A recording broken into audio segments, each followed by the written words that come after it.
Let's kick it live, baby. What is up, YouTube? It's your boy Millsy, back with Hometown Commander, back for a new series. Today we're starting a series I'm calling Let's Playtest. The goal of this one's really simple. We're gonna get together. We're gonna hang out live, playtest some decks. They might be new decks, they might be old decks, they might be decks we've covered on the channel. And the goal is just to enjoy some time together. I want to walk through my process of how I playtest. What are we looking for? What are the data that we're looking to take from that? And how do we translate that into, deck building and how we're going to use it? For me personally, I think playtesting is a really important tool to mainly help you how to understand um, setting up your mid to early, your early to mid game, right? I think we all do a good job at knowing what our deck wants to do and how we do that. But sometimes it's hard to know what hands am I trying to keep? What am I looking for? And once I find what I'm looking for, how do I deploy my pieces in that correct order, right, to build the process every time? Now, the great thing about playtesting is the great thing about our format and about every game you're going to play, right? Which is that you don't know what your hand's going to bring. You don't know what every game's going to bring. You don't know what your opponents are going to have. And one of the massive caveats of playtesting is going to be that you cannot simulate what your opponents are going to do, right? That's a very difficult thing to do, right? Unless you play with a consistent play group and you can guess and you can simulate decks and things like that, it's just not going to happen. So I think the goal of playtesting is to allow yourself protection and things like that when you can find it. But truthfully, I think it's about kind of understanding what is my trajectory when I'm not being interacted with, and then maybe ever turn in the back of your head saying, okay, well, I just had my commander removed. How does that change my line? And I think it's going to depend a lot on the deck you're playing, right? If you're playing a list that is very dependent on your commander, I'd say we need to be cautious of when we deploy our commander and how we want to use it.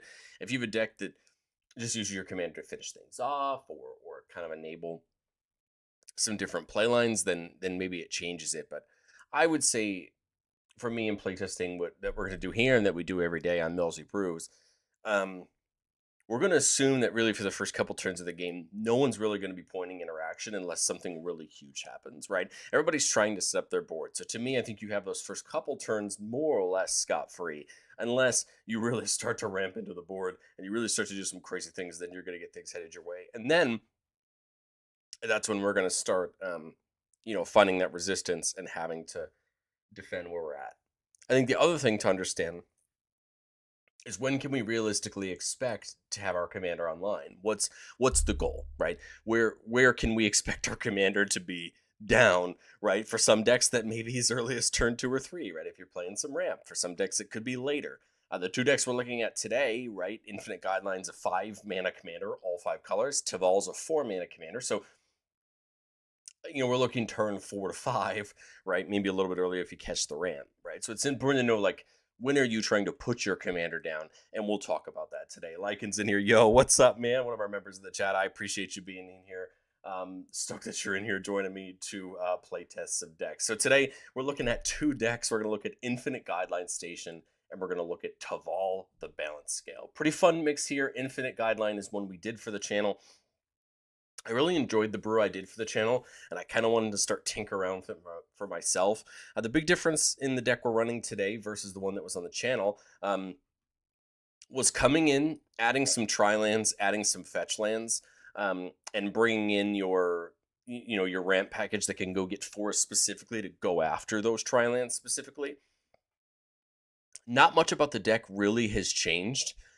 Other than the version that I threw on the channel, it was really just bringing in those fetches, bringing in Mana Confluence, City of Brass, cards that I'd have in my collection, and just trying to see, do we really smooth it out, the mana base with the triomes and the land fetching, and does it add anything overall to what our game plan? Our game plan is still the same. Amass multicolored permanents, try to get Guideline in to make those robot tokens, use the robot tokens to our advantage.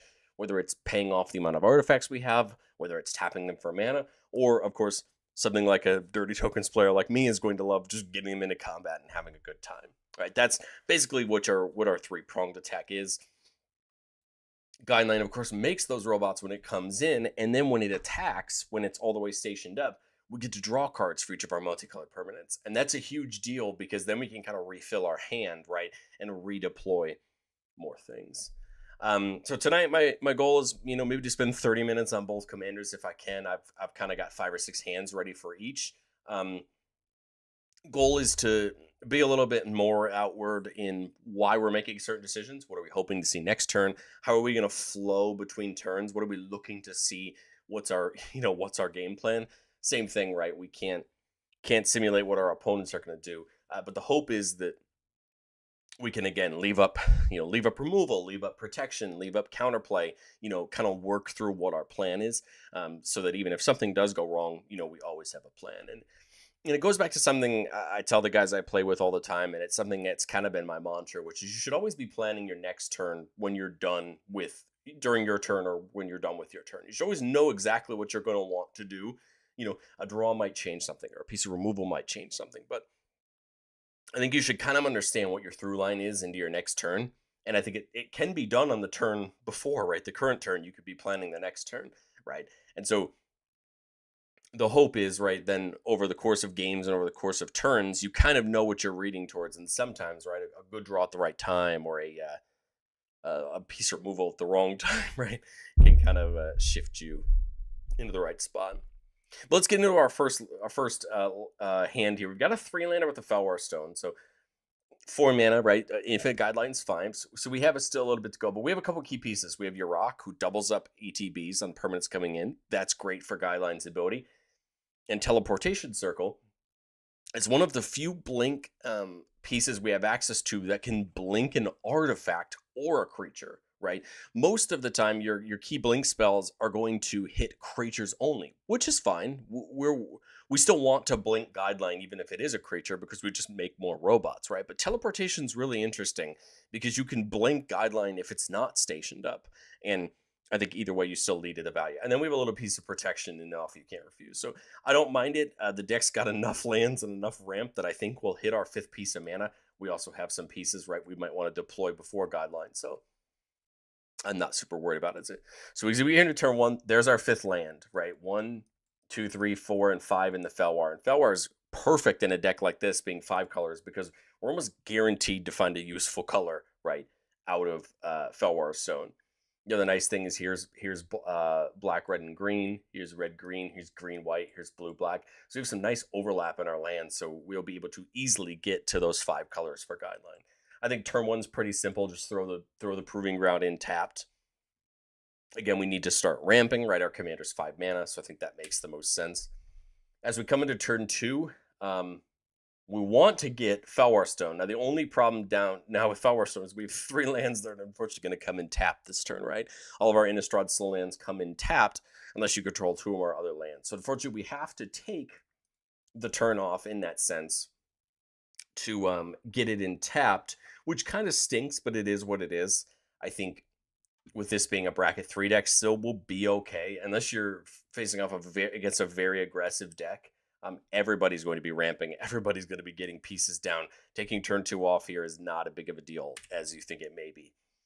All right, well, turn 3, we walk our way into a Farseek, which is almost great because now we can take advantage of the turn we kind of took off, right? Go 2 into the Felwar Stone and then use the Farseek with the Ziatoras, right, to ramp, right? To take advantage of the fact that we had to take the turn off. A lot of Triomes left in the deck. I would probably try to pick a Triome that can overlap with the Triomes you already have. So we have what? 1 blue source, 2 black source. With the Marsh, we have 1 blue source, 2 black sources, 3 green sources, 2 red sources, 1 white source. So I'm kind of thinking Spara's Headquarters or Ketria, right? Those are our 2 Triomes that are going to have blue included. Spara's adds another for white. We do have a decent amount of white permanents in the deck. We could go Zagoth, which would be blue, black, and green if we wanted to do that. But I'm thinking it's just Sparras here. Get access to another white source and still taking advantage of, again, keeping our colors wide. All right, so turn 4, we draw a Galadriel, a creature that can help grow our board, right? And whenever a creature comes in, we can put counters on a whole board. We can net mana. Galadriel's a really fun creature later in the game when we start getting all of our robots out to grow them. So the question is, what do we do this turn with 6 mana? Obviously, we're not going to dump Guideline in because we don't have any multicolored permanents. I don't hate the idea of Galadriel. Try to work into next turn to get, something like Yurakin and net some mana. I'm trying to think in my head, is there a way, if I Galadriel this turn, I could go Yurak, net the triple green, and I think still get in Sarah Farron next turn and flip Sarah over. That would be an interesting line. As much as I love the circle, I think it's probably not the priority. Conversely, I guess I could go Yurak, but I feel like Galadriel makes the most sense. Note that Yurak would see itself come in, but I don't think we really care this next turn. Even if it's just getting the 3 green mana to get into Sarah Farron, I still feel like that's a great line because then the next turn you're going to be able to take advantage of the reduction from Farron, right? So I kind of like that as our line. Get Galadriel in, hold up the offer you can't refuse, right? We'll have 1 mana left over, so we can hold up the offer.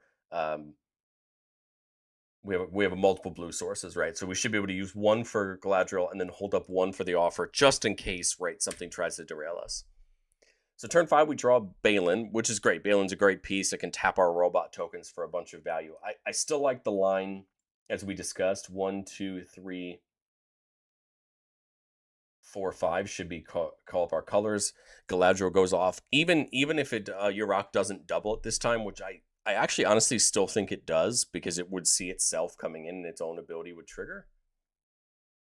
Because it just says if a permanent, it doesn't say if another permanent. So we're going to let that aside. I think Yurak doubles it, but let's just go with the low end that it doesn't. It just goes off once. I'm going to add the triple green, add the white here from that, and get Sarah Farron. Sarah Farron coming in will then double, right, from Yurak, right? So we'll get the other 2. We'll get the counters and we'll scry 2. So we'll put the counters and then we'll scry 2 and draw a card. Again, Farron will lose its counter because it's going to flip this turn. But again, we don't mind that at all. Scry 2 and then draw. We see a land. We see plowshares. I don't mind it. Dream Roots feels great to get access to more mana. I mean, the downside of Farron, the only downside, if you can call it that, of Farron flipping over here is that it doesn't reduce Guideline or Balin, right? Both of them have no generic mana cost. So that's the only downside to Farron flipping over, but it's a huge upside in that it's going to buff the rest of our legends. So I think I'm okay with just putting them back as they are and then drawing the Dream Root. We can play the Dream Root this turn because we haven't played a land this turn. And then start a combat, right? Farron's going to flip over because we control 2 other legendary creatures.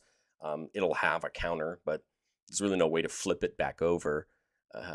Does it exile?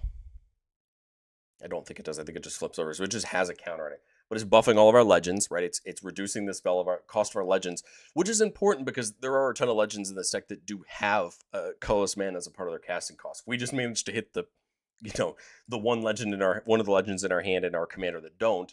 But Farron is still very good, right? It would have reduced Yurak. It would have reduced Galadriel. It would have reduced, right, some of those things. Again, great turn. Galadriel and Yurak. Galadriel can attack this turn if we wanted to. It's a 6/6 right now. Maybe that's the choice. If not, I just think we run into our next turn. There's the plowshares that we knew was on top. So we got 1, 2, 3, 4. We got the 5 mana for Guideline. We got to remember though that Galadriel can only give us 3 green mana, right? So we would have to be able to cast Guideline and or Balin first and leave up enough mana, right, to be able to cast Guideline. And I think the only way that this would work that I can think in my head this turn would be we'd have to cast Guideline first. Now, we're still going to get the double ETBs from Yurak. We're still going to get a good amount of robots. But, 1, 2, 3, 4, 5 should be able to get Guideline, and then we net the triple green and use the other two, right, to bring Balin in, is my thought. So it feels awkward to not play Balin first, because that would mean another robot.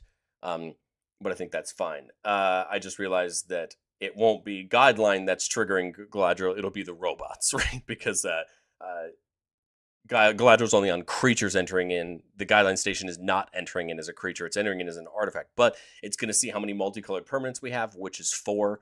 So we would make 4 robots, right? But Yurok, because a permanent entered the battlefield, is going to make us 8 robots, which is pretty great. Now we're already starting to amass this robot army that we want.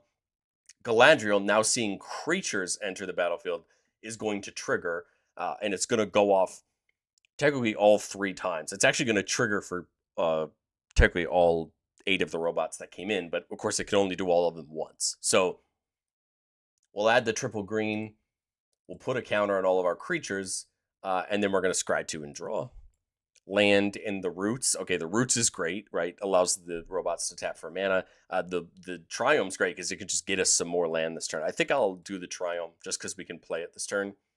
And then add the triple green, play Balin. Again, Balin won't trigger Galadriel because Galadriel's already gone off and it's already given all of its things. The only downside to all these robots coming in tapped, right, is that we can't station Guideline this turn. But I think that's okay.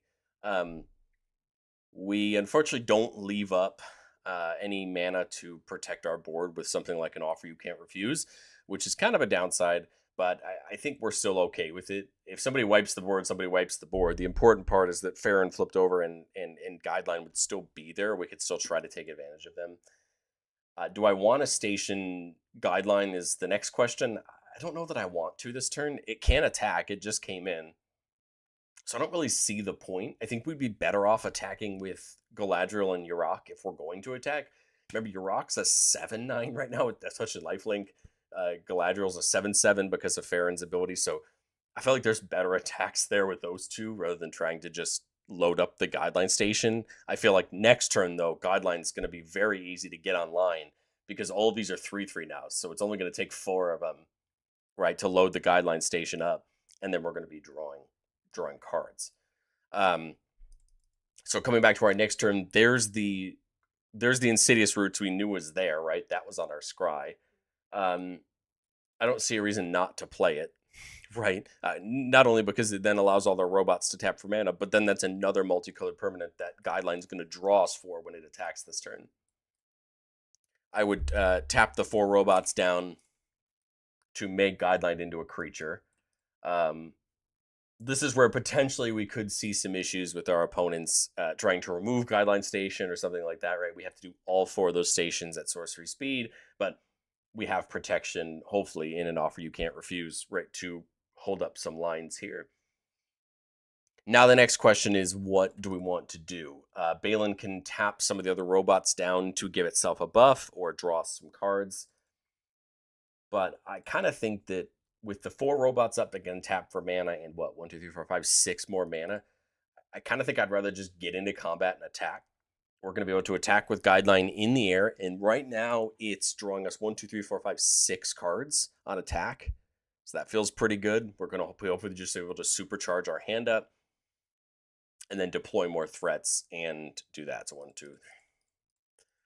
And we see some great things. Brago can help blink Guideline Station if we want to do that. Alibu is going to damage our opponents whenever our robots attack. Kadric can actually copy Guideline Station when it comes in for 1 mana, and the station will die. The copy of the station will die.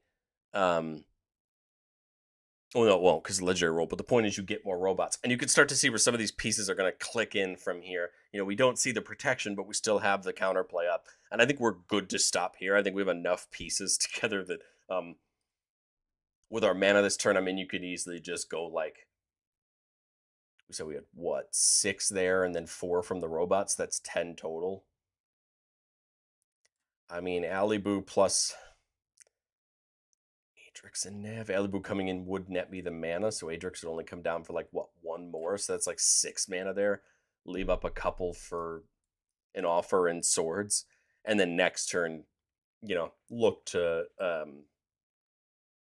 play Cadric if we want to blink robot the Guideline Station. We could next turn, but either way, I just realized Alibu would have been reduced by Farron. But the point there is we got a bunch more resources into our hand, and this is where the deck wants to be, right? Get the value, get the resources into our hand, set it up, and then, profit from there. But let's get into playtest number 2. Guys, if you're watching, I'd love to hear what you think of the chat. Let me know that chat's there for you to use. I'd love to talk to you about it. What do you think of Guideline? Is it a commander that appeals to you? Is it interesting? Is it not interesting? Again, as a token lover, I love the idea of printing tokens, and Guideline just does it so interestingly for me. Here we got a 4-lander, an interesting one at that. We have the Chromatic Lantern, right? Allowing all of our lands to tap for mana of any color is going to help us kind of fix our mana in that sense. Mendicant Core may be a little bit more of a pet card, I think, in my mind, than maybe some other people would want in a deck like this. I think the magical Christmas land is you get Mendicant Core out in enough time to get your max speed up, so that every time you cast when you cast Guideline for the first time, you could pay 1 for a copy of it. Probably a little Christmas landy, but there are enough other artifacts in the deck that I think make Mendicant Core interesting. Also remember that once you start printing robot tokens, Mendicant can become very large, and we do have ways in the decks to give it trample. And then Shanid, whenever we play a legendary land or cast a legendary spell, we draw a card and lose a life, and then it gives all of our other legendary creatures menace, so that can help with the Mendicant, right, getting it in for damage. I think this is a fine hand. Again, just like last time, we're going to need a turn or two to set up, but I don't think we mind at all. So we have a similar problem last game where we have a couple of Innistrad slow lands, but I don't mind. We can do this. We can either go crack this Misty Rainforest and go get a Triumph and go into like Mana Confluence for that turn 2 Mendicant Core, or we can take the slow route. I kind of like the idea of just cracking the Misty Rainforest. So in this sense, if I'm going to go search, you kind of want to look at what you have in our hand. We have a green and a white, we have a blue and a black, we have a red and a green. I think the answer is probably a blue Triumph. I'm kind of thinking Ketria, but we do have a lot of green. Is it Zagoth? Get the extra black? I'm just trying to think of the top of my head which Triumph makes the most sense off this one. We have a pretty good spread of our colors. The only color we're missing... No, we have all the colors. We have all the colors and access to the mana in our hands. So what makes the most sense? Mendicant Core, in order to come down next turn, would need this Triumph to be either blue or white. And then we pretty much hit the spread with Shanid. So it really doesn't matter. So it can just be out of preference. I guess we'll just go get something. We'll just go get something like Zagoth, just for the fun of it, since we're doing a Sultai deck later. So coming into turn 2, I think the answer is Mana Confluence into Mendicant Core, just to get the engine started. Again, I don't know how much we'll truly be able to get the engines to go up in the next turn or two, but at least we get the party started. Turn 3, there we see a basic, but now we're good. Right now, all these slow lands come in. My thought is Chromatic Lantern, or is it Relic of Legends? Remember, Relic of Legends, you can tap your legends for mana. I want to say it's Chromatic Lantern, just to basically to get around having to pay a life with Mana Confluence every time, right, is my thought. But I think there's probably a couple schools of thought. If I have an attack here for 2 with Mendicant Core, take it. Let's just say for the purposes of this playtest, I do have an attack on turn 3 for 2 with Mendicant Core to get my speed up, but you never know, right, depending on the table. Now you come into turn 4, and I think it's a pretty easy Shanid this turn, right? We need to get more multicolored permanents down if we want to play that. Yeah, like it says Chromatic then Relic. That was my thought as well.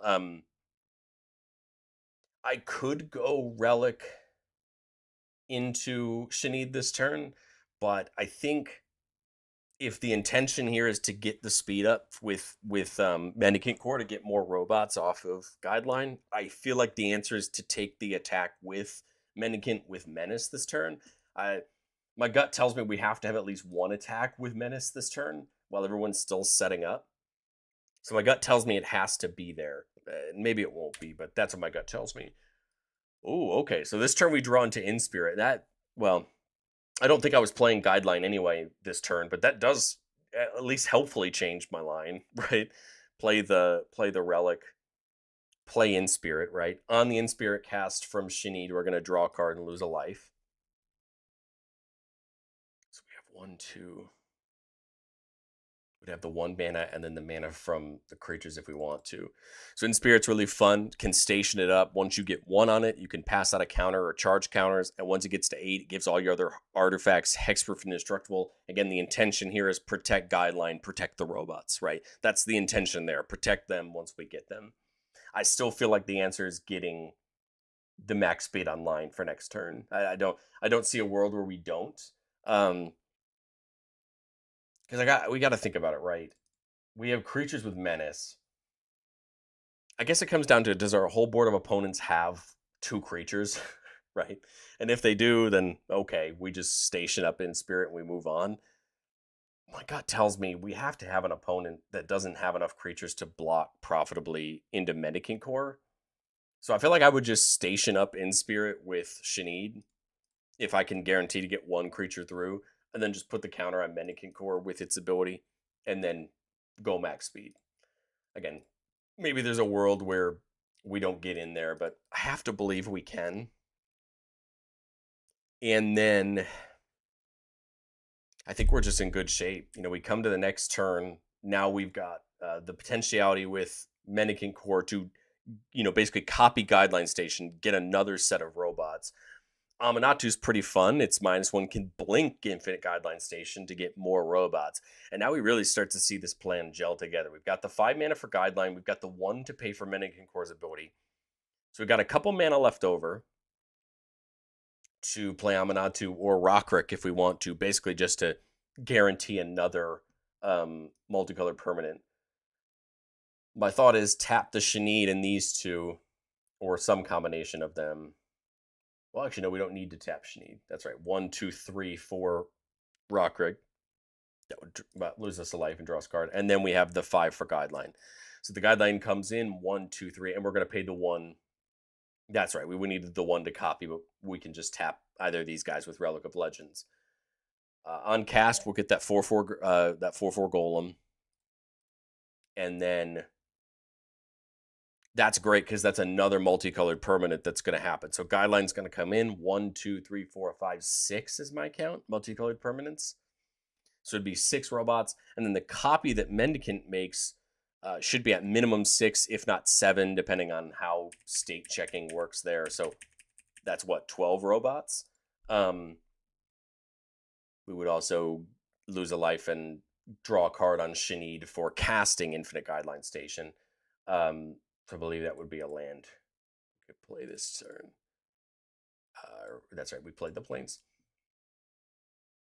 So now I could turn Infinite Guideline Station on this turn, right? I mean, I have enough power to do it, but I think what makes the most sense is to use Mendicant Core to turn Inspirit online to give the whole board, right?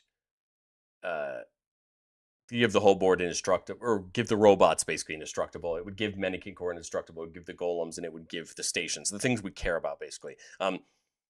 This would basically over station Inspirit, but I don't think we really care. And again, this is a good spot, right? We've got a ton of robots laying around. We've got our board protected.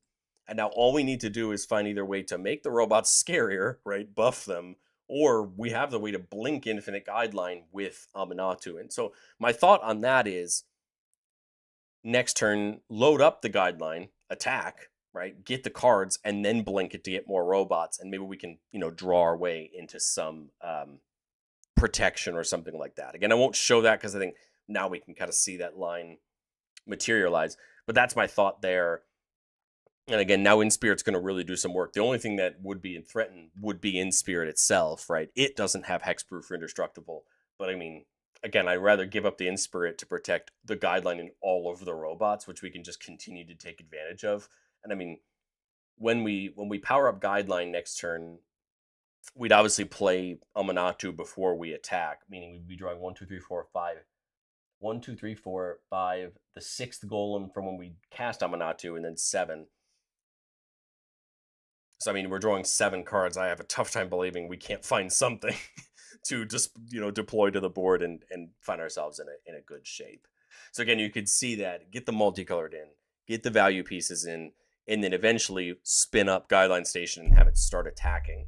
But the hope of the deck, right, is that you're getting enough value pieces in around Guideline Station that you want it to be attacking. But I mean, worst case scenario, you're just printing, robot tokens, right, to have some fun with. This is an interesting one. So we got a 3-lander, but we got Mirari's Wake, and we've got a piece of a ramp. Mirari's Wake's a really interesting enchantment. It can buff all of our creatures, but it's really in here to double up all of our mana. Whenever you tap land for mana, you get an extra mana of any type that land produced. It's interesting because I think it can really double your turns very quickly, right? In a deck like this, where we're going to hopefully be drawing a ton of cards with Guideline Station, it's going to help us deploy that better. We've got some nice ramp in the 3 visits, so we'll be looking at basically 4 mana. It's just going to be about where can we get that 5th mana, and we see Yurok again for the double ETB. So I like it. It's not a bad hand. We have some removal, we have some ramp, we have something to look forward to. So I think we're in good shape. Turn 1, I mean, Faber Elder's probably one of the better ways we can find ramp in the deck, right? It gets a +1/+1 for each color among permanents we control, and it taps for a mana for each color among permanents we control. So it's kind of really nice, right? The more colors we have, the more mana it's producing. Turn 2, there's no way, unfortunately, for me to do anything but just play another Triome here, which is okay. I mean, at minimum, we're just fixing out our colors. Mishra's a really fun one in this deck. Whenever you attack, each opponent loses X and we gain X, where X is the number of attacking creatures. This is going to be killer with the robots. You swing with 10 robots, everybody loses 10, you gain 10, and then whether or not they die in combat, you just got so much value, right, off of the things we deployed. Bloom Tender, yeah. I don't recall if Bloom Tender's in the list, but you're exactly right. Let's see. Yeah, Bloom Tender is there. It is in the list for that exact same reason. The more colors you have among the things, the more of that you get. I'd originally thought about things like Selvala because it can do a very similar thing and it's legendary. But I think things like Bloom Tender and Fabro just do a better job at leading to more mana having access to. So turn 3 here, play the Deserted Beach. I think I like the idea of the Fabro over the 3 visits. Yes, this is a lightning rod for removal if someone really wants to, put us down a peg. But my wonder is, what do I do differently next turn if I do this versus this? My thought is this actually enables me to have more mana next turn than this, which is why I think it makes more sense. And then next turn, I'm looking at 5 mana right now. But if I start with you never know what we could draw that could change that, and that is enough for Mirari's Wake, right? So my thought is, how do we ebb and flow better? And I think the answer is favorable. All right, so here we see Coat of Arms, another way to buff the board. Yes, and no, Nimbical's not in the deck. That's surprising. I'm a huge Nimbical fan, and it's not. Yeah, I can't believe an Impical's not in the deck. That's probably a mistake on my part, and that it's not, and something we need to fix. So that'll be on my notes to do to fix the deck. I'm probably one of the biggest Impical fans I know. I use it in so many lists. I'm very surprised it's not in this one, especially with how much the deck cares about artifacts. That's a miss on my part, especially with In Spirit handing out counters and things like that. But okay, 5 mana here. I feel like it has to be Mirari's Wake. It's odd because we don't add any colors with the Faber Elder, but this turns us into, what, 8 mana on the next turn? Because all these would get extra, Faber won't, right? Mirari's Wake only doubles up lands, but I feel like that's the better line. If I go 3 visits, it's only 3 mana I'd have access to, and I don't see it. I feel like the answer is still probably Mirari's Wake. And kind of work this into the next turn. So now turn 5, green, white, double black, double red, double blue it would be enough for Guideline. Not that I think it's worth deploying right now. This could pay for the Farseek if I wanted to. Or sorry, the 3 visits. But what would I do with 6 mana? Kellen Joins Up's really interesting. I could just plot the 3 visits away if I wanted to. 8 mana. I'm just trying to think what's the most effective way to do it. Kellen Joins Up could plot away 2 things technically with if I put Yurok out first, but that doesn't make a ton of sense to me.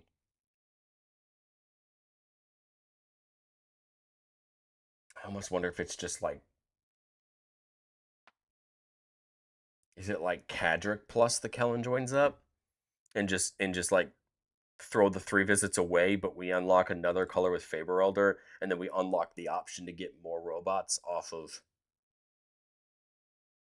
Guideline Station. So if I do this, I plot the 3 visits away. Next turn, Faber is tapping for 1, 2, 3, 4 colors. And then it'd be 10 mana. I could go like Yurok plus Guideline as long as those colors work out in my head. And we could always plot this for free. Guideline would make me 10 robots. And we'd get some counters potentially on our creatures with Yurok. Yeah, feels like the line to me. I guess, well, I wouldn't have the mana to copy with Kadric, right? Because I'd have to pay the 1. By my count, I'd have 10 exactly.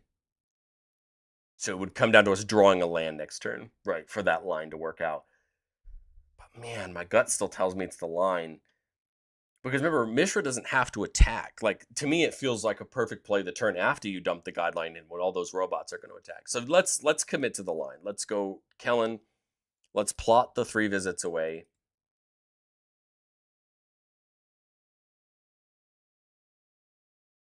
Can I get Kadric down without tapping Faber Elder?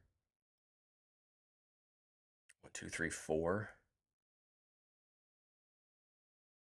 I was just trying to think, do I have any enough extra? Fourth Horseman says, I have a question. Is there any way to upgrade the counterintelligence precon using only edge cards? Yes, for sure. I mean, there's enough edge cards I think that could really help that deck. That's not something I'm prepared to answer offhand. But I think the answer to my question would be the quick answer to your question would be run a lot of those spacecraft. You got to remember they are artifacts. So if you're going to go with Inspirit as your commander, it's going to be able to protect those stations. If you're going to go Kilo as your commander, remember that you can proliferate the charge counters onto the spacecraft, right, to get them online. And there's a lot of really good stuff in the set. I mean, I'm just trying to think off the top of my head what you can run from EOE. There's a lot of, I think, really interesting stuff. Honestly, that leads me to a thought that I'd had before, but I've really never done, which is, should I do a precon upgrade guide of literally just cards from that set? And I think that's something that's probably worth pursuing. You know, I've done it more when it's been like Universes Beyond sets, like, oh, do a Lord of the Rings deck with just Lord of the Rings cards. But fourth, that's a really good idea and not really something I had considered doing, but I think could be a really good idea. There's nothing I can do about that right now, but let me work on that. I'll work on a video for you for both the precons of just Edge of Eternity's cards, whether it be in the main set or in the other decks, and do that. I think that's a really cool idea, whether it's a whole video or whether it's just a presentation where we talk about the ideas. That's a cool idea, and I appreciate you bringing that to my attention. And I think that's something that's easily doable. I can't promise it for you tomorrow, but I'll work on it. And that's a really cool idea and something I think probably I should do going forward. So I appreciate you bringing it up. It's a cool idea, and I will work on it for you. And I'll get it out when I can get it out for you. But back to the dilemma I was sitting here looking at in my hand was, I was wondering if there's anything else I could get out this turn. Like if we put Kadric down before we tap Faber Elder for mana, I don't think we can. I think this is probably the extent of this turn. We plotted the Farseek away. We are going to use it next turn. That sorcery speed. I completely understand. I appreciate it. Fourth, like I said, I'll happily work it on it for you because I actually think it's a really good idea, and it's probably something that I probably should have done before now. So I agree. I'll work on it, and hopefully I'll get it out within the next week or so for you. So please, please, please be on the lookout for it, and hopefully I can deliver on that for you. So let's go into turn 6. We didn't hit the land. That would have been ideal, but I still think we're in good shape. Man, Frostcliff Siege is interesting. It's kind of the downside that the robots come in tapped, but let's think about what's the best way to spend this turn. We talked about 6 and then 10 from Faber Elder, right? Because we add the third and fourth colors. I still feel like it's Yurok plus the guideline. It stinks that Kadric can't. When we put this in, when we put the Yurok in, like I said, I think we'll get 2 counters off of Kellen. I need to look into the rules here on Yurok. Does it see itself coming in? I imagine it does, but um, okay. I think the line's still Yurok plus guideline. And the reason is because it's still 6 multicolored permanents. I still feel like 6 robots is really good. It leads us into a nice Mishra play next turn. Because we just unfortunately don't have that mana. We don't have that 1 mana for Kadric, which kind of stinks, but it is what it is. I mean, you love to find those things when you can, but I mean, it's fair enough. I still think we're in great shape. Remember, Guideline Station won't trigger Kellen joins up because it's only legendary creatures. Uh, but again, I still think we're in great shape as we come to the next turn. Or sorry, no, sorry. I want to crack this 3 visits for free. There's no reason not to. We can only do it sorcery speed, so just pick it. Pick it on the main 2. Okay, 5 lands, 10 mana off Mirari's Wake. Now Favor orders for all 5, so we have 15 mana, ton of mana to take advantage of. Coat of Arms. The Coat of Arms here is actually really helpful because now all these robots are 7/7s or 8/8s because of Mirari's Wake. So we're going to be pretty easily able to line up Guideline Station and Station up with probably only 1. I think we can happily use something like Kadric, right, to do the other ones. And then more of those robots can attack. So my thought is 4 there, 9 for Mishra. That's going to get, it'd be 2 counters on all of our creatures. Does it make sense to station Guideline first before we take the Mishra into Frostcliff Siege line just to get the counters on Guideline? Or does it not really matter to us? Because I guess if we're going to station with a robot, like I said, right now there's 7/7s. When I play Mishra, they're going to be 9/9s. It's still like one of them plus Faber Elder, one of them plus, one of our other creatures is still enough to station Guideline. I just realized that Mishra would get haste, right, with this Frostcliff Siege, so this could be a brutal attack. Yeah, I'm not going to nickel and dime it. I think it'll end up being fine. So Mishra comes in. This is a counter on all of our creatures twice, right? Because of Yurok doubling up the Kellen joins up trigger. Then we put Frostcliff. So that's 5, 9, 12. Still plenty of mana, right? Left up. The robots are now 4s, 5 plus the Coat of Arms. That's 9. 10 because of Mirari's Wake, 11 because of Frostcliff Siege. We're so dang close to just it being 1 robot to turn it online. I just realized we tap Favor Elder for the mana, so we can't station with it. Okay, station with 1 robot, station with, I guess Mishra doesn't even have to attack. In the grand scheme of things, we're just going to refill our hand. So I guess just station with Mishra. I'm just going to say 20. The answer is it's a whole lot more than that. Get to attacking. All these robots get to attack. On attack, this is what? Let's just say Mishra tap down. 1, 2, 3, 4, 5, 6, 7, 8 creatures. That's going to be 8 on Mishra's trigger. So everybody's going to lose 8. We're going to gain 8. And then I just realized with the spare mana, we could have copied Mishra with Kadric. Jeez. Okay. Yeah, I think we've displayed plenty that the board's probably in terrible shape. That would have been 9 on both the triggers. And actually, yeah, that would have been 9 on both the triggers. So, I mean, just brutality. Fourth says I made a deck with Guideline as the commander with as only spacecraft. It's slow, but it works well as long as the minimum target. Yeah, I mean, I thought about doing that, but I think the multicolor just carves up so many options for what you can do with it, and just try to take advantage of it. Like I said, I would run Cyberdrive Awakener, but the deck's full of creatures, but a good Crater Hoof effect. Yes, I think so, but I think I focused more on trying to spread counters or spread buffs, because remember they do come in tapped, so you're not going to be able to use them the turn they come in. But again, there's so many options of what you have. Like, so my thought process is, you have things like Urza Prince of Krug to give them that buff, right? And then you have so many buff enchantments. You have the Mirari's Wakes, the War Leader Calls, the Sieges. You have things like Coat of Arms or Banner of Kinship. You could play. There's so many ways to buff them, as well as trying to go the Crater Hoof route if you wanted to. I thought about something like Samut, right? It grows all of them based upon your speed. Like there's so many ways to buff these robots that I thought about Cyber Devil Awakener, but I was like, man, I'd kind of rather just try to go all in on the multicolored permanents, just to make sure that we're basically always developing enough multicolored permanents to make a thing. And I really thought about adding impact tremors, even though it's not in Perforos, even though they're not multicolored permanents. I still feel like the deck's making enough robots, especially with this kind of blinky game plan we have with something like Abuela or Brago or Teleportation Circle.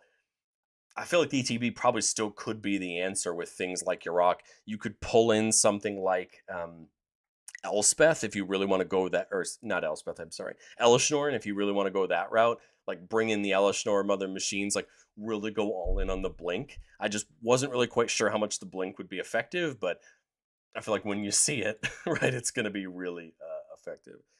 That's about 45 minutes on Infinite Guideline. I had a couple more hands prepared, but I think we've kind of displayed the point of what I'm trying to do with Infinite Guideline. Um, and I think we've already seen some fun interactions with how we want the deck to work. My thought going into testing was trying to figure out, is there more multicolored permanents like that I really love the idea of. See, I thought about something like Broker's Ascendancy or Atraxa to like get counters on the robots and then proliferate them, right? Using like Kilo, right? Was my thought. I didn't get very far on it, but it was something that I kind of wanted to sit around and think about. My other thought was, something fun like Maelstrom Nexus or Maelstrom Archangel, these cards that can get us free casts from our hand, was something I thought about. I thought about something like Narset, giving those robots prowess, trying to cast things back out of the graveyard. These are just ideas I'd spitballed. I really tried to get Rhythm of the Wild in here. It's a card I really like, and I think makes a lot of sense for the amount of creatures we have in the deck, the amount of legends we have in the deck. Especially wanting to get them in and attacking. But I didn't end up getting there. I tried to go with the copy, the blink. You have things like Sahili, which can copy Guideline Station, right? Kadrik when it comes in. Brutaclad makes a fun way to make your robots into something else if you want to, or turn all your treasures, whatever you might want to make, into those robots, right? Like, I think there's just so many ways to interact with this, and I think I'm still trying to find what exact way I want to interact with it. But I've just had a ton of fun so far, basically taking this of Avengers of multicolored creatures and making it a thing. Fourth says, who do you think's better for the commander, Kilo or Inspirit? I think it depends on what you're trying to do. Like if your whole goal is the Edge of Eternity set thing, I think it's Inspirit because you can really take advantage of the spacecraft and some more of the stuff like that. I think both of them are really high ceiling. Kilo kind of has a really interesting ceiling because of the proliferate and how easy it is to do and untap it. I think if it's me personally, I like Inspirit better. Hexproof and Indestructible to a board of artifacts is a brutal ability that a lot of people don't think about. And artifacts have so many ways to take advantage of how many of them you have, what you can do with them. You could even go the vehicles route if you want to. There's so many ways that Inspirit can lead into value that I kind of like it over Kilo. But again, I don't think I scratched the surface in my Kilo video of what you can do with it. I think there's so many other lines. I just kind of like the idea of just basically having a Darksteel Forge in your command zone if you can right get it there. Right, I think that's right. Darksteel Forge is the one that gives all your artifacts indestructible. And finding that upside of that. I also just think the spacecraft are cool, and I want to use the spacecraft. I mean, it's the new thing, right? Coming up to the channel in the next week or so, we're going to start, not this next week, but the week after, we're going to do some of the legendary vehicles that could be commanders now. I just think it's cool to have something interesting in the command zone. Some people want to see that, and I think Inspirit's really cool. It has an interesting ability. You also have just all that fun with the different artifacts that have charge counters on them. There's a ton of fun of them. I think again, my video for Inspirit only only scratched the surface of what you can even do with it. But it's probably my pick. I think it looks cooler art wise, and it's just a fun idea for a commander. But again, I think both have a huge upside. Um, Kilo's going to have those poison counter, lines if you want to go that route as well. Exactly, for them. I mean, making it a spacecraft deck, if you're going to make it all Edge of Eternities based, would basically be the way to go. Play all your spacecraft that you can in those 3 colors, which is most of them. And then, in Spirit can start putting charge counters on another spacecraft. I didn't think I'd get to all 6 hands, and that's okay. I just prepped them in case we had a couple really brutal hands that went quickly. But let's switch over and talk about a deck I do have some more experience with, and a deck that's been kind of going through a little bit of an identity crisis, just in the sense of what this set has introduced. We're going to talk about Teval, the Balance Scale. A 4-mana Sultai commander, 4/4. Whenever it attacks, we're going to mill 3 and then bring a land from our graveyard back to the battlefield tapped. And whenever one of our cards leave our graveyard, we're going to make a zombie druid. When Teval started under my control in Tarkir Dragonstorm's set, it was pretty much a graveyard combo deck. I was trying my best to play some fun combo lines, Tortured Existence, getting creatures in and out of your graveyard, take advantage of things like Mirkwood Bats and Sir Conrad to mill, to get opponents to lose life that way, sacrificing things, Gravecrawler loops with altars and in aristocratic things. But I think with the release of Edge of Eternity, seeing Hearthhole, that deck, and then tinkering around with the Necrobloom in the background, that video is coming up to the channel this week, the deck that I made of it for myself. I think Teval is a really big opportunity to play this graveyard land style that I'm kind of looking for, but to do it a little bit differently. Now, the version you see in front of you isn't all there yet. I had put Ice Till Explorer in, and it's done work the couple times that I've seen it. It's been a really interesting card. But truthfully, I haven't gone deep into it. I haven't added the Zuran Orbs, the Walk-in Closets, the Mightforn Harvesters, the Mossborns, the Tifas of the world to really take advantage of that landfall. And it's something that the more that I think about it, the more that I want to do. What I'm probably going to end up doing is cloning the deck list and trying to spin it completely towards the lands and just try to see what can come of it. Sacking lands to the graveyard, playing them back out of the graveyard, getting the zombie druids when you do it with Teval, right? I think there's a lot of opportunity there. And it's something I still want to pursue. We're just not quite there yet on this build. This build's still trying to take advantage of the graveyard. We've added a little bit more of that landfall tinge, and I think we're going to get some more in the future. But a little bit more of a combo deck. Guideline, it's the fun. It's the get the pieces. It's the print the robot tokens. It's be happy. This is a bit more of a combo deck. You're looking at lines like Gravecrawler and, using Pitil's Plunder to make tokens when it dies to get infinite leaves the battlefields, to get infinite zombie druids to, put into your altars for mana and mill out cards that way, using, Meat Hook to do the Aristocrats game plan. There's so many, Mirkwood when you're making those infinite tokens to bomb your opponent's lives out. There's so many lines in the deck. I recently added Gitrog for some more of those lines. I think Gitrog is what was kind of spinning me towards the Graveyard Lands deck, and I think in the foreseeable future we will spin the deck more towards that. I think that pretty clearly that's what I want to do. What I've really done over the last week is I sat looking at Teval versus Necrobloom, and Teval is going to play out of the graveyard a little bit more, whereas I see Necrobloom being more of a traditional landfall deck that's making more of its tokens off the lands coming in. And I think both of them have their space for me. I'm just trying to figure out which I like the best more, and right now I'm leaning for Teval. So we'll do more updates on the channel in the future. Maybe on a future episode of Let's Play Test, we'll talk about a future version of Teval for that. But let's go back into the graveyard sense for it. And that Lycan says War and Soul Trader is in this deck is nuts. It is, and it's something I really thought about. The only problem I have with War and Soul Trader, truthfully, is the life you have to pay to sacrifice a creature. But the thing is, right, it is a zombie, so it does pay off things like Gravecrawler. I've gone back and forth. I'm not gonna waste the better part of 5 minutes of the machinations in my head, but let's get in some playtests with Teval and have some fun.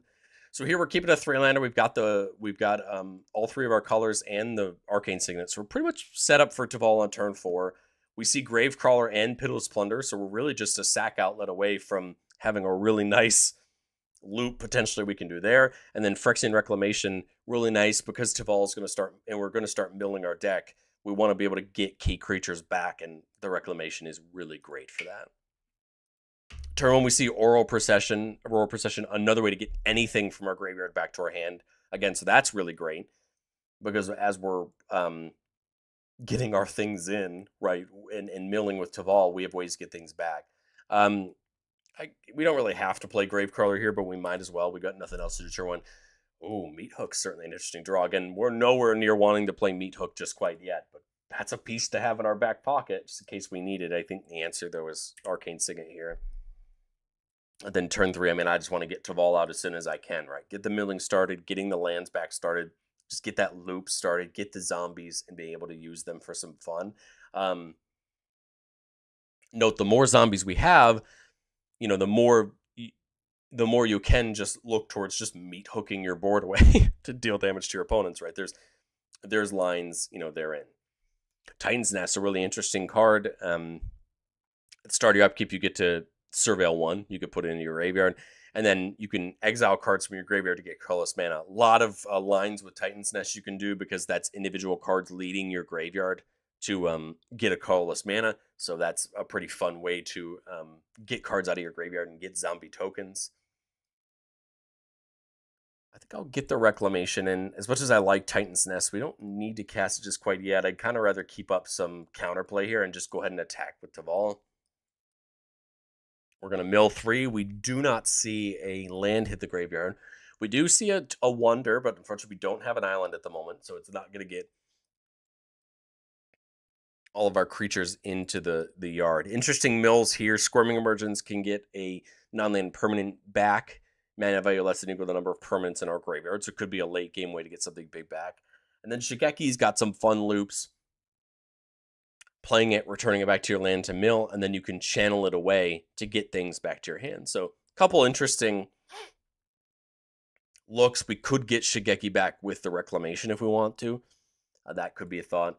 Unfortunately, we didn't get to have a creature leave our graveyard this turn, unfortunately, because of not hitting a land. I don't think I mind buying this back. Note that we can do it at instant speed, so we don't necessarily have to do it on our turn. But Teval hits somebody. I guess we can attack with the Gravecrawler too, but it really doesn't matter. I think I just leave up the counterplay, and then if with an offer, or if I want to try to straight up get something back. But I think worst case scenario, I just get the Shigeki back with Phyrexian Reclamation before my turn, just to get the Druid right when it leaves our yard. All right, well, AOZ, fun card on the top end, right, to make a bunch of plants, so that you get a bunch of lands. Unfortunately, we missed a land, which is not particularly fun, but Shigeki can do its ability to get lands back in. I think I kind of want to almost go through combat here just to see what we mill and then make my decisions there. So have Teval attack. All right, we finally milled a land in Overgrown Tomb. We see Tortured Existence, a huge card. There's a lot of lines in this deck that you can take advantage of with creatures going in and out of your graveyard with Tortured Existence. So that's one of the ones we do want to get back. So not a bad target for Rural Possession. And then Tireless Provisioner's a great creature. It can make us treasures when lands come in. So pretty obviously, Overgrown Tomb's going to be that thing that comes back in. It does come in tapped, so we don't get our choice to pay the 2 life to have it come in untapped. And we could get,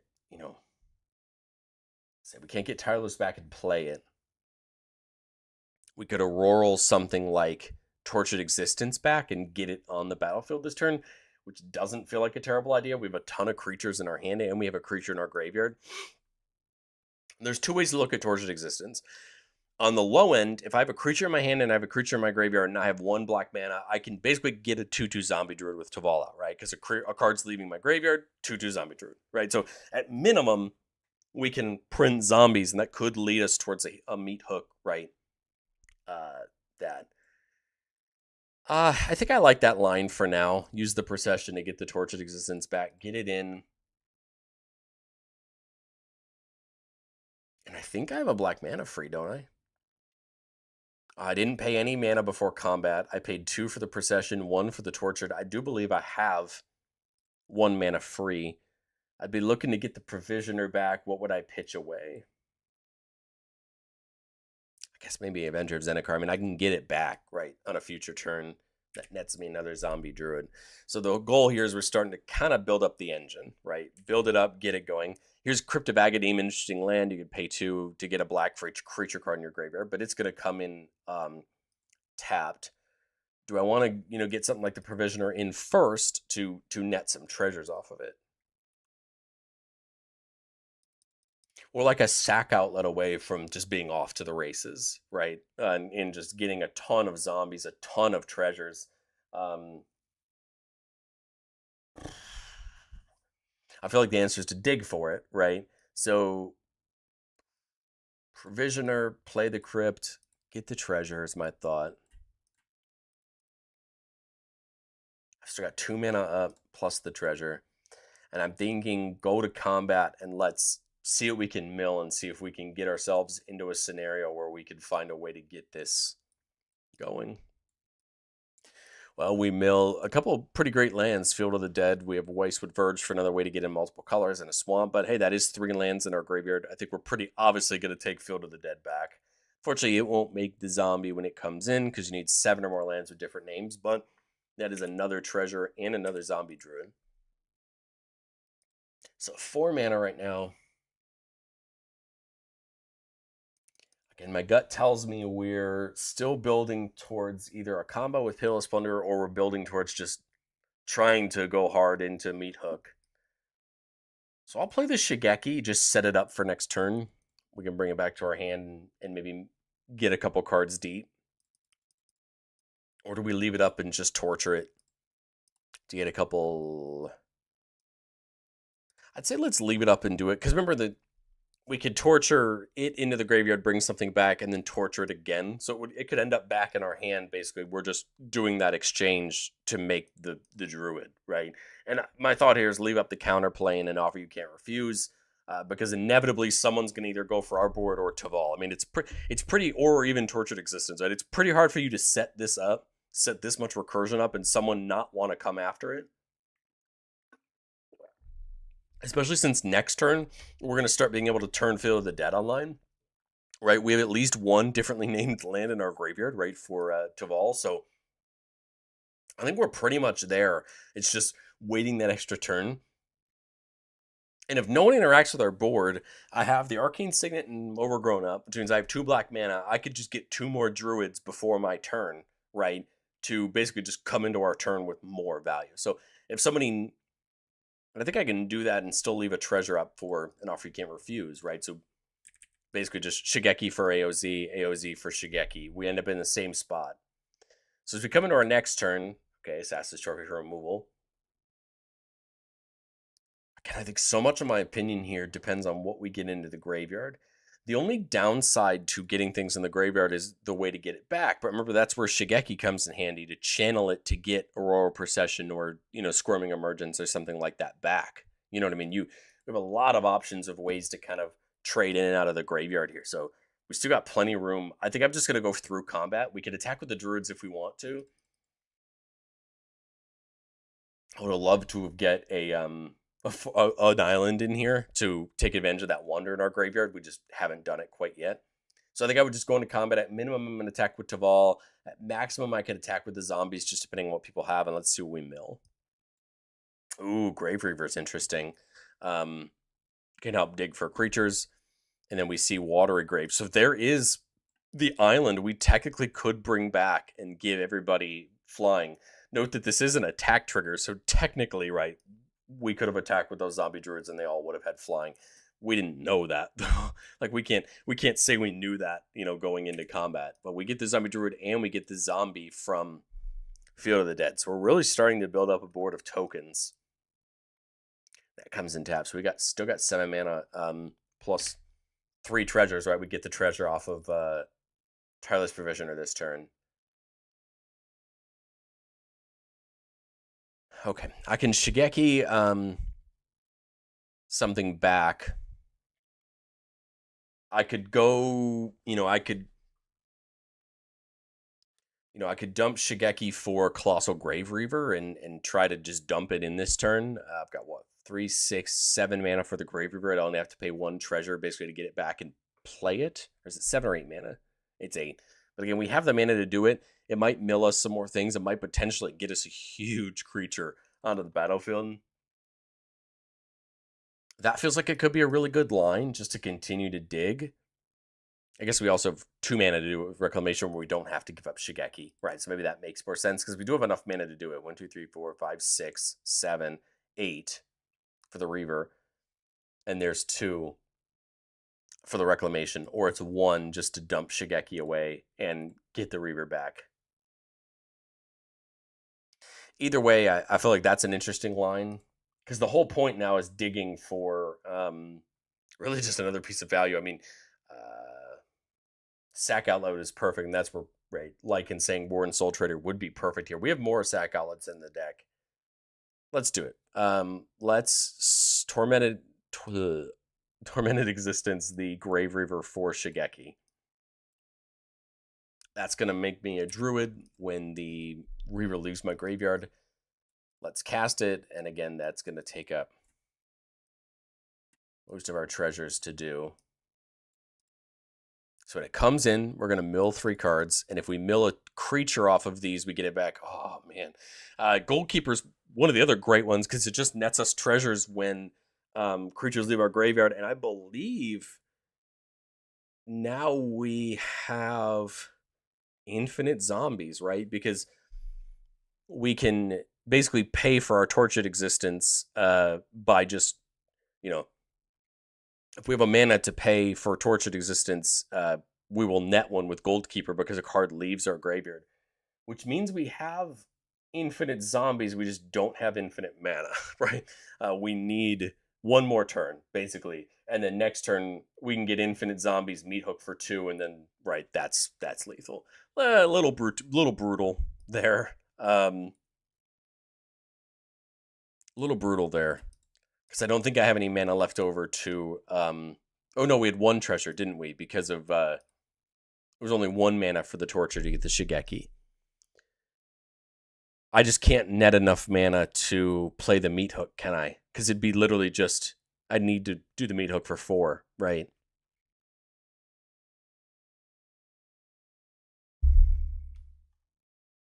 Whenever one more creature cards are put into our graveyard from our library, yeah. So we're just literally 1 off. We're just literally probably 1 way to net mana off. Man, damn. But yeah, I mean that's what a deck like this comes down to, right? Is finding your combo lines. So we could hold up an offer just to protect the board and then win on our next turn. If but just goes to show you that is one combo line we can go down. I probably beat the dead horse on that one. We probably could have called that line a little bit sooner, but so the thing to remember is that I've only gotten 6 games in on Teval, so I'm still learning a lot of this deck's functionality in these combos. So I'm not perfect with Teval. I'm not saying that this isn't Goreclaw or Jetmir where I play them all the time and I've got these lines in my head. This is still a deck that I'm getting my nuts and bolts in line on.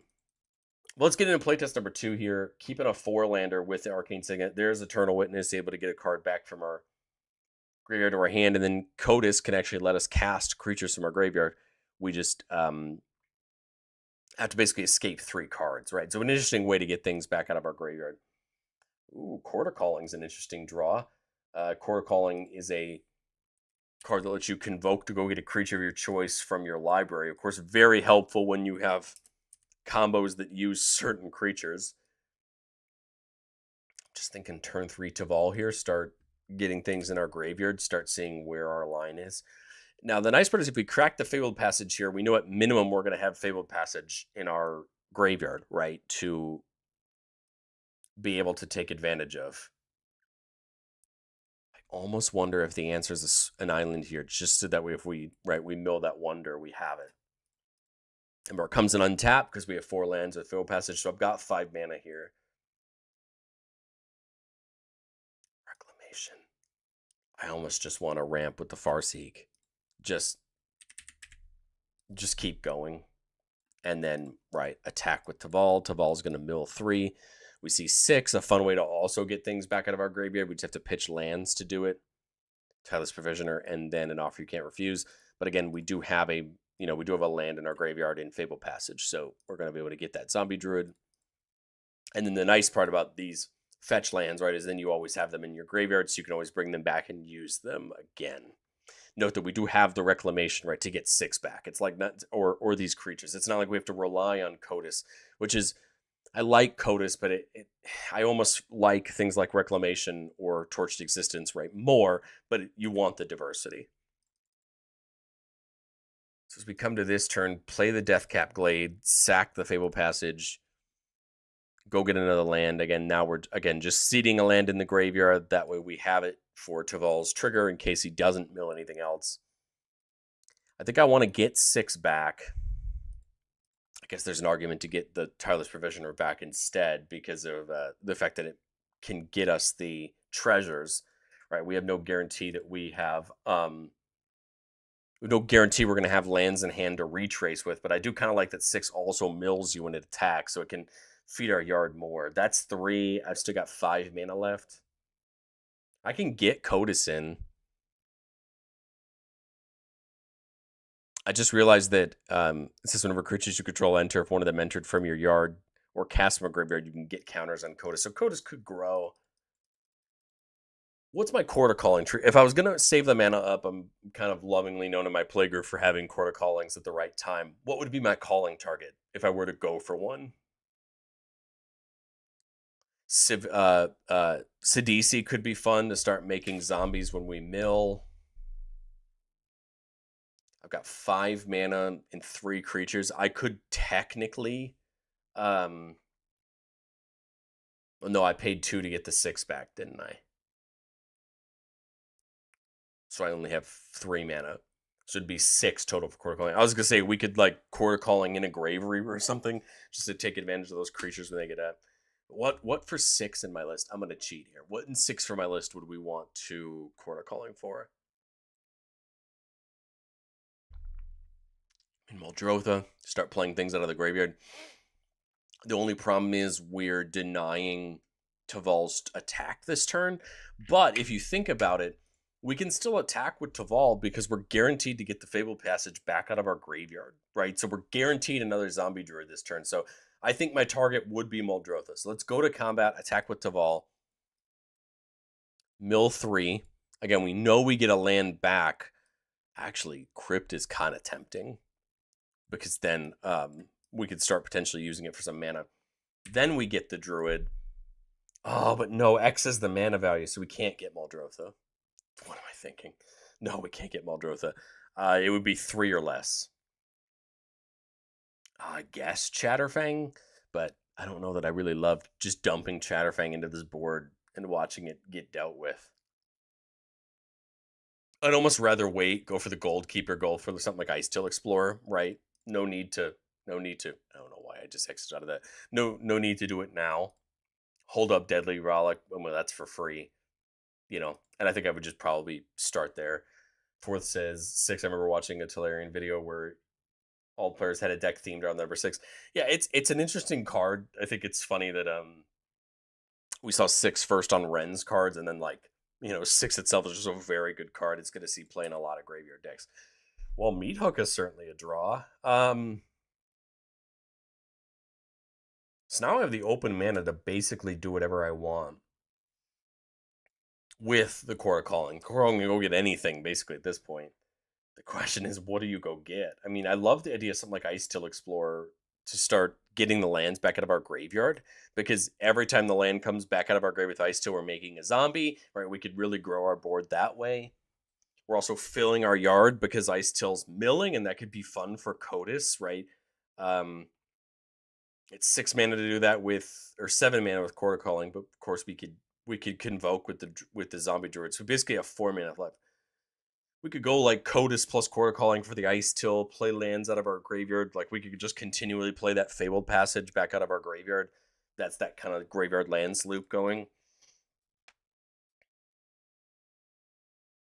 That's the only thought I could think of off the top of my head, and just try to get into things we want to get back with Phyrexian Reclamation. I'll call it there just for the purposes of time. I think we have a line there. Since we do have that fatal passage, we could continue to play back in and out of our graveyard and sack it to go get basics. And then maybe Crypt can become a really nice land for us as we fill up our graveyard. Just for the sake of beating a dead horse, I think I'll call it there just to not make the mistake we did with Guideline. Try to get some more hands in. I didn't really set a time limit on the video, but we should at least try to work our way along here. Let's get into playtest number 3 here. Keep it a 4-lander with Insidious Roots. Great. That's going to allow our zombie druids to tap for mana. Life from the Loam. Of course, who doesn't love Life from the Loam? Dredging it back, getting things to fill your graveyard. And then Lotus Light Dancers goes to put cards of your choice into your graveyard. I love it. Works really great if you can start recurring things back out of your graveyard. Turn 1 draw is a Scarab God. Scarab God's a really interesting card. Going to be really useful when we get all these zombies laying around to allow us to scry and have people lose life. But we surveil 1 off the Hedge Maze. I could bin this for Foreboding Landscape and just guarantee I have one in there for when we get to Teval. Because my thought is we have enough lands. It's just getting there. There's Gitrog. Great. So we're really starting to see that. We surveil the Death Cap. We'll keep it on top. Turn 3. I thought is almost get the roots in. It's going to be a turn 4 Teval here, which is a teeny bit awkward. We would love to get it in a little bit sooner, but I don't mind waiting a little bit if I have to, just to get a key piece down.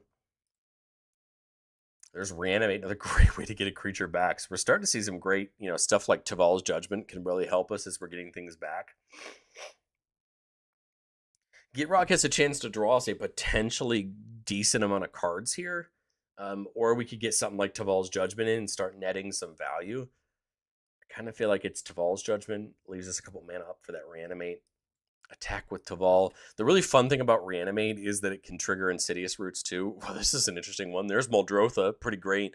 Afterlife from the Loam's an interesting card. Getting things back from the graveyard, and has Delve, and there's Misty Rainforest. So I think we get either back is fine, right? Misty can go hit more targets, or hit different targets than Foreboding Landscape, right? Foreboding's only basic. Misty can go get her dual lands, so we'll pick Misty. That's going to make a 2/2 Druid off of Teval. Teval's Judgment. I'll draw the card and just see what happens here. Ooh, Friction Altar is great. That's a nice sack outlet for us. I'm really thinking about just reanimating Muldrotha. Getting the plant off of Insidious Roots. We can get another zombie off of Teval's Judgment and just set us up for future turns where we're milling, is my thought. My other thought here is what this can do is potentially, that gets a plant and gives a counter to all of our plants because of the Insidious Roots. Number 1, Insidious Roots now allows all these to tap for mana. But number 2 is now this could potentially give us a question to our opponents on what they'd want to remove. Does it make more sense to remove Teval? Does it make more sense to remove Muldrotha? Muldrotha can start to be a really huge engine once we start filling up our graveyard, right? So it's kind of one of those things where it's like, now we kind of give our opponents, right, some thought. I think I had mana left over, right?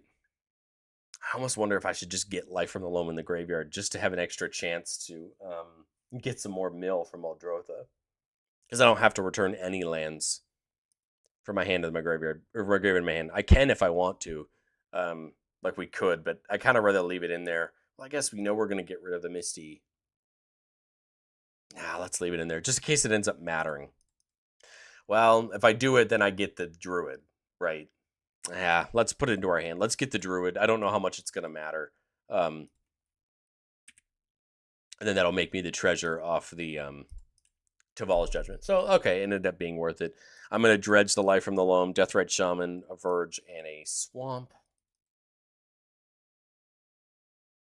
Again, Muldrotha can play me a land from my graveyard, right, if I want to, which can get some good value there off of Teval's ability and re-triggering all of these. So I'll play the Verge. Let's go Zombie Druid off of Teval. Let's draw off of the Judgment. Ooh, Head Shredder's interesting. Can get some lands back in as they get milled. Crack the Rainforest. This can go get my third surveil land. Let's just go do it to see if we can dig for anything. Surveil 1, Soul Ring. I'm willing to bin it, because remember, I can play it immediately back off of Muldrotha, right? Play it off of Muldrotha. Teval's Judgment trigger, Teval trigger, so Dryad, and then we drew already, so we'll make the treasure. That's not what I meant to do. The only other thing I can play for my graveyard is Deathrite Shaman. Might as well play it for my graveyard, unless I... Well, hold on. Do we want to mill with Teval first, right, before we do that? Might as well go through the process of combat, right? And I've got, what, like 3 or 4 mana for my lands up, and then the treasures? My thought was, do we like Lotus Light? Do we just like try to like feed our graveyard at this point, since we can kind of do that? Do we just dump Gitrog in? Kind of love the idea of something like Hedge Shredder.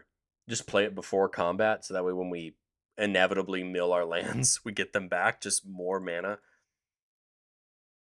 I think we're truthfully in a really great position. We have the sack outlet. Literally, I think it's just memeing our way into a way to profit. Mirkwood Bats,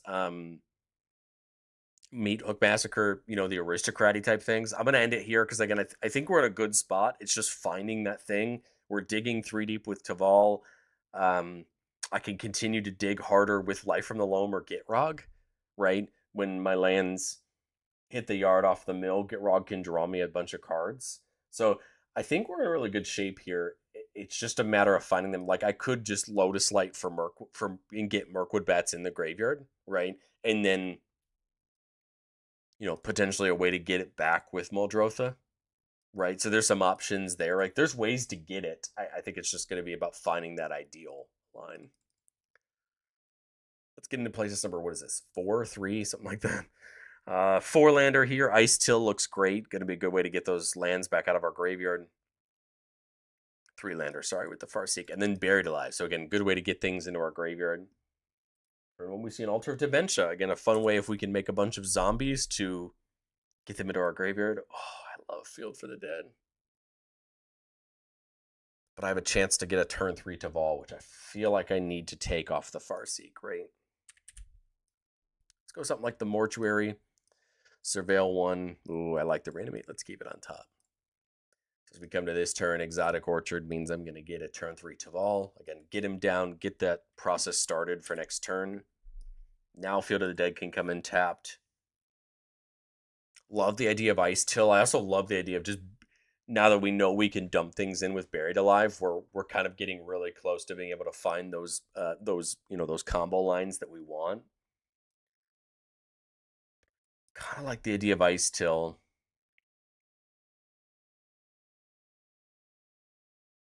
And then we'll go ahead and with Teval and attack.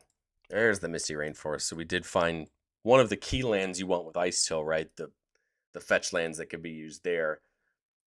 We get a Zombie Druid when it comes back out of the yard. We're going to mill a card with Ice Till because the land came in.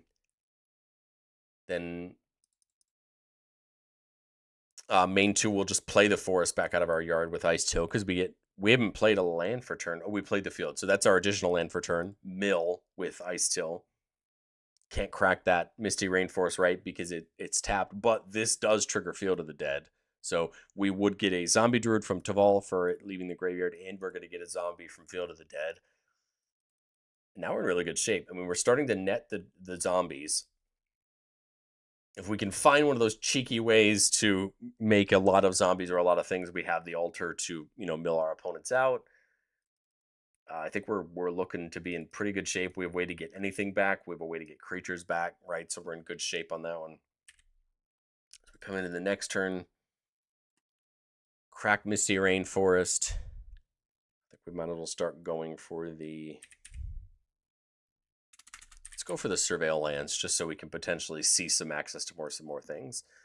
When Hedge Maze comes in, it'll have the Surveil trigger, then it'll be Ice Till's mill trigger. We'll do the Surveil first. Polluted Cistern, as we mill things, our opponents lose life. I've seen this do a ton of work, especially when you're milling things like with something like Lost Ice Till, but I'm going to bin it And then Ice Till mills a Living Death. Play Misty back out of the yard for our first land for turn from the turn. Mill off of Ice Till. That is going to also make us that Druid and the zombie. Notice this would have got us the zombie, sorry, off of Field of the Dead, right? Crack the Misty Rainforest. Again, I'm going to keep going for...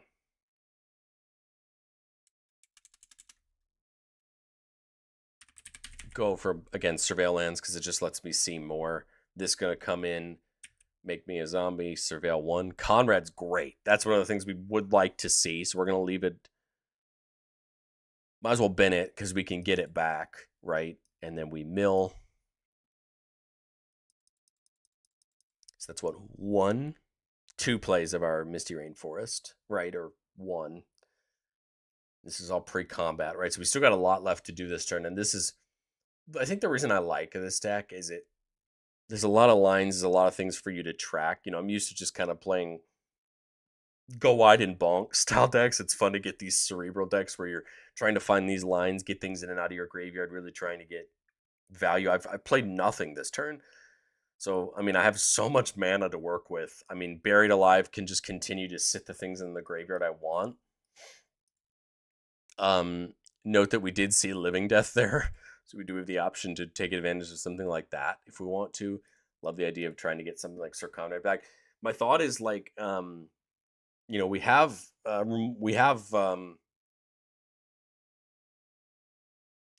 things like Lotus Light Dancers, which could go get specific cards in our graveyard, right? So there's so many lines that we can take here. Let's go to combat. Let's see what we mill. Meat Hook, perfect. I mean, that was one of the things, Ripples of Undeath for mill. Meat Hook certainly feels like it's probably the choice to get back with something like Auroral Procession, right? Because we're just netting so many zombie tokens right now. I mean, it isn't going to take very long for us to be able to get to a level of being able to just, you know, Meat Hook everybody for a lot of damage, especially as Ice Till's playing this fetch land back out of our graveyard.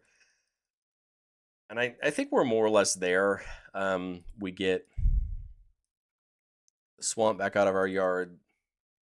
Zombie Druid Zombie. I don't want to get the Rainforest back out because I want to be able to play it back out of my graveyard with Ice Till. My thought is Procession the Meat Hook back into my hand. I could reanimate Conrad if I want to, just to continue to basically it just creates a double threat alongside of Meat Hook, right? It almost would make the Meat Hook have to be half as big, right? Because it's going to see those zombies dying, right? So I'd only need 20 zombies if you think about it instead of 40, right? To nuke the whole table out, because Conrad's going to see them all die. And I'm already at what? 2, 4, 6, 8. I'm at what, 11 right now? 9. It's not going to be very hard. That makes me another zombie druid, right? So we're at 10. It isn't going to be very hard during my next turn to get to there, right? You have the 2 land plays out of the yard with Misty Rainforest, plus the Field of the Dead triggers on the lands to go get. So that's at least 4 zombies. You have 2 zombie druids from Teval, so that's 6. We're not counting any damage that Conrad would have hit off of milling creatures. We would just need 4 more creatures. We could Shigeki to get cards back into our hand if we wanted to do that. Teval can attack and bring that land back from its ability. I mean, I think we're basically there next turn, right? We have plenty enough zombies to do this, right? And just nuke the table. And again, we could even feed a creature into our graveyard with Buried Alive. Want to, we can always use, you know, Conrad to mill.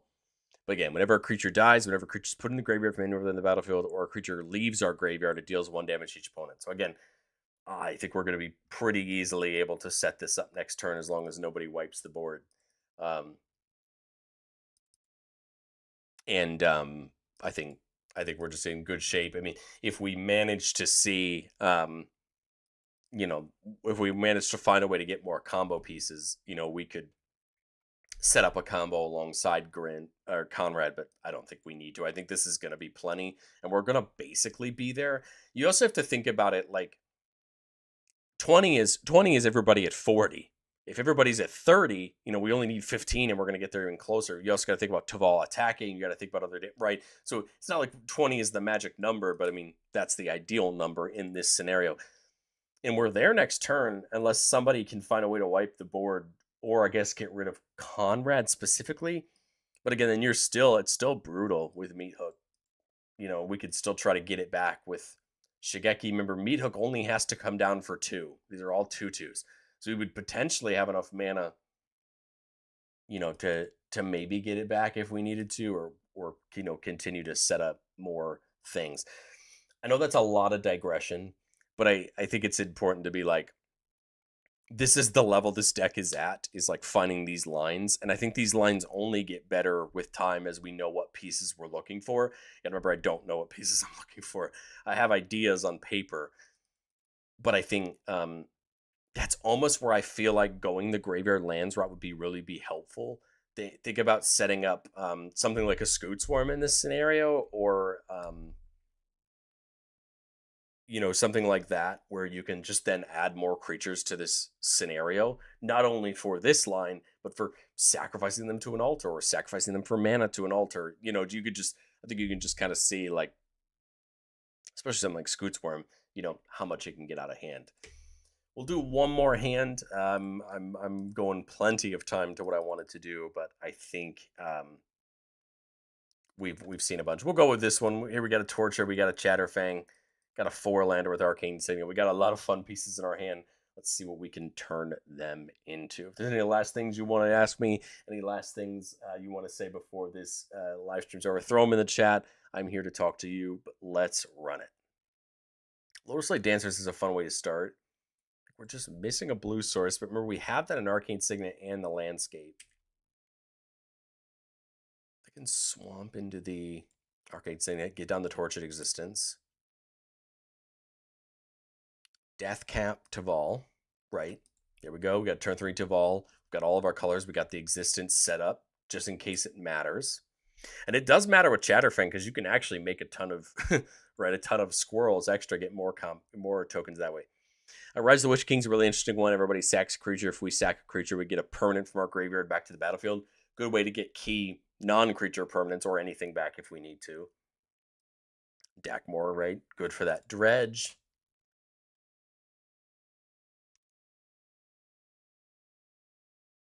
Chatterfang. Put in Sack the Landscape. My thought here is then at least we have a land in our graveyard just in case we don't mill a land. Go to combat. Teval attacks. 1, 2, 3. This Life from Loam's perfect. There we go. We've got a dredge in our deck, and we see another fetch land. I'll take the Catacombs just because that's actually something I can use to go get other lands, right? Druid and a Squirrel from Chatterfang. And we're looking good. Go to our next turn. I should have dredged, but I didn't because I'm a dummy, so we can dredge on a future turn. But Afterlife from the Loam's kind of interesting. Good way to get some things back from the yard. Crack the Verdant Catacombs. Let's go start to get some of our Surveil lands. We see Meat Hook. Oh, I like Meat Hook. But I also have a way to get it back with something like Rise of the Witch King. But again, we want to play it if that's the route we want to go.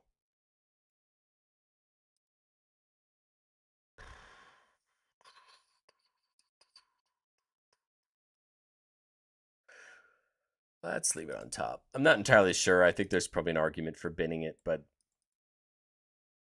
let's leave it on top. We've got 5 mana, lots of stuff to do with. I like the idea of the Lotus Light. What do we put into the yard? Well, Tortured Existence can get us creatures back as long as we have a creature in our hand. Phyrexian Reclamation can just get us creatures back. Of course, we know the Pitiless Plunderer line with Chatterfang. So my thought is what? Pitiless. We'd want Mirkwood Bats, but that's also a black card, so we can't do that. Or the Rise of the Witch King can go get anything. So Lotus Light, my thought is Pitiless and or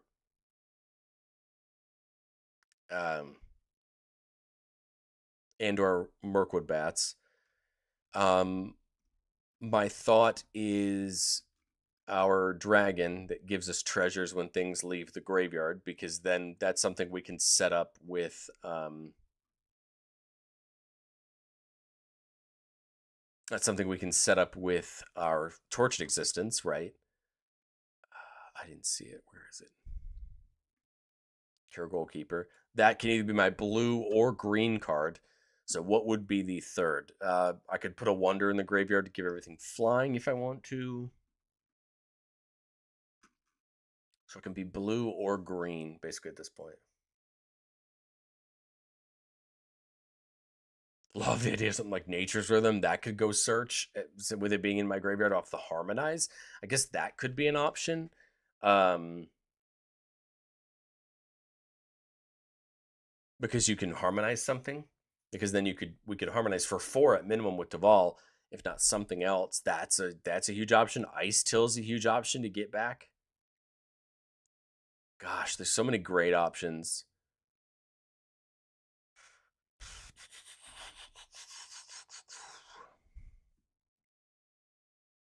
Go over something like an exploration brood ship to sacrifice lands to get things back.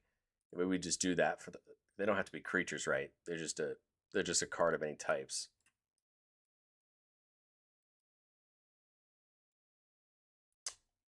And then I don't have a creature in hand, so I can't, swap to get one of them back.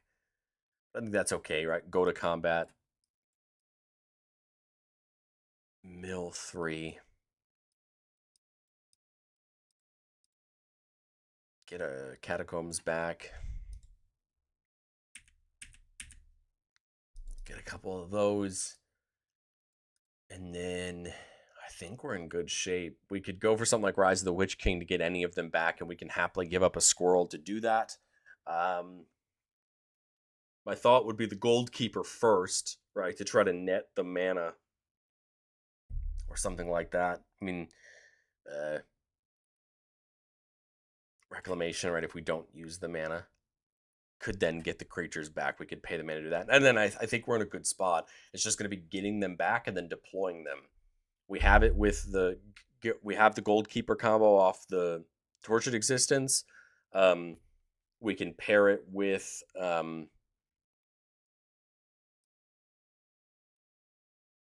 we can pair that with something like Broodship or Pitiless Plunderer to start getting access to some more treasures, right? I think we're just in good shape. We have multiple combo lines, right? And I think we're there. We could probably just pitter patter on semantics all night when it comes to Teval. Again, I'm still learning the deck. I'm still learning these lines, and that's why I think some of these playtests are really important.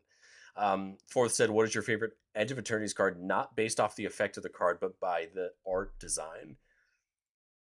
That is a really good question. Because I'm one of those people that really loves um art. I think art's such a cool thing. I'm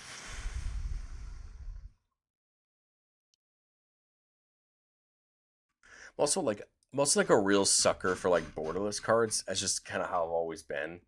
I think some of these arts on these the new Shocklands are cool.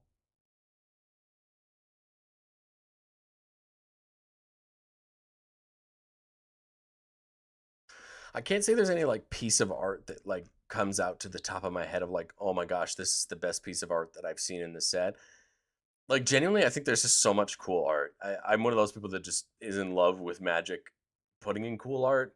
But if I had to try to pick a card I think has a cool effect and has cool art, I'd probably pick Ouroboros. I think it's a really fun card, and I love the like the planet worm as an idea of art. I know it's kind of a cop out answer, but truthfully, I love Magic art. I think they do such a great job on it. There's so many cool things, and I love seeing that even commons and uncommons get such cool art. They're not forgotten. They all get really fun art styles. And again, I just love that any card you can open in a pack of Magic cards is going to potentially have cool art or something that resonates with you.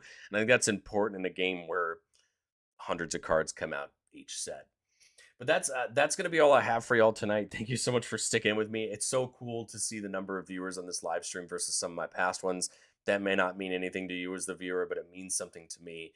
I appreciate it so much, and this is something I hope to do more of, playtesting for you. I don't know that I've completely nailed in what I want to specifically do for next week's episode. I had the idea of doing my Bumbleflower list that I did for the channel. That is going to be out. I think it's out already. I think it came out the end of last week. But doing my personal version of it. And then I thought about doing something fun like Ureni, a deck that I've had sitting around in my box for a while. But something like that. Or I might just pick something that's coming up on the channel soon and do that. Maybe we look to do one of the upcoming vehicle commanders. I'm not entirely sure yet, but I think I'll probably do Bumbleflower because it's a deck I'm trying to learn, my counters deck, and then we'll see what we can sub in for that next one. I just thought about Ureni because it's a deck I don't play a ton, so it could be fun to do that. But if you have any suggestions of what you'd want to see done for the channel or for the next episode of Let's Playtest, now's the time. Let me know. I'd love to start to interact with that. But since I have a couple of you here and for the playback, I'll give you a kind of a sneak peek of what's coming up. This next week, we're starting Brawl content. Super excited about that. I'm going to be doing the 4-mana Goreclaw, the old one for Historic Brawl. It's probably one of my most played Historic Brawl decks, or I guess that's what Brawl now, technically. And then Standard Brawl will be a Nimpakal. It's a deck I've played a ton of. I tried to go for decks I knew starting off for the content, just so that way we can get some good videos coming out. And then the week after that, I'm targeting Vivi for Standard Brawl and then Jetmir for regular Brawl. Again, mixing a new deck with a deck that I play a ton, just again to get my feet under me when it comes to Brawl content and have some fun for y'all. So I'm not entirely sure what night we're going to continue to do Let's Playtest, whether it's always going to be Sunday night or it'll be a weeknight. Let me know in the comment section below if you're watching this back or if you're in the live chat now. Let me know what night works best for you or what night you want to see. I kind of like the idea of Sunday night. It's pretty chill for me anyway. There's not much going on, so it's fun for me to hop on. I've been trying my best behind the scenes to get ahead on content. Members have already a week extra early, and of course those videos will always come out to the public. They're just early for members. And this week I'll be hopefully getting even more ahead for y'all. I've got some travel coming up in a couple weeks, so I'm just trying to get ahead so that way we can stay ahead. And then we're coming up on Spider-Man, so we're going to be getting there pretty soon. I'm stoked to brew around it. I'm stoked for you guys to see it. And at Fourth's request, I will be working on doing Edge of Eternity's only brews upgrades for the precons, which I think is a really fun idea. And Fourth, I'll tell you that that's something that I will make sure I'm doing going forward for the precons, because I think it's a really good idea. I believe you that no one's that you can't find it, and so doing that. Lycan says Sunday's good. Sunday's good for me. I very seldom are doing anything Sunday night, so it's easy for that for me. Most time it's just content or packing orders. But thank y'all so much for watching. Thank you for hanging out with me. It means more to me than I can express. This channel is something that I love working on, and it's something that I want to grow. Lycan, I have an idea for the list that you send me. I will message you on Discord about it, and we can work on it from there. I haven't forgotten about it. I was just trying to get ahead on some other content so that I could mess with it a little bit more. And I'll send you a message, probably not tonight, but I'll send you a message tomorrow about that list specifically and what I want to do for it. But thank y'all so much for watching. Leave me either a continued message here in the live chat or comment on the VOD once it's out. What you think of this, the playtest series? What am I doing well? What am I not doing well? What would you like to see more of? This is more. It's just as much for you as it is for me. I love doing it, and believe me, I could probably talk for like 2 more hours if you'd let me. So let me know what you think, and I will catch you on the next one.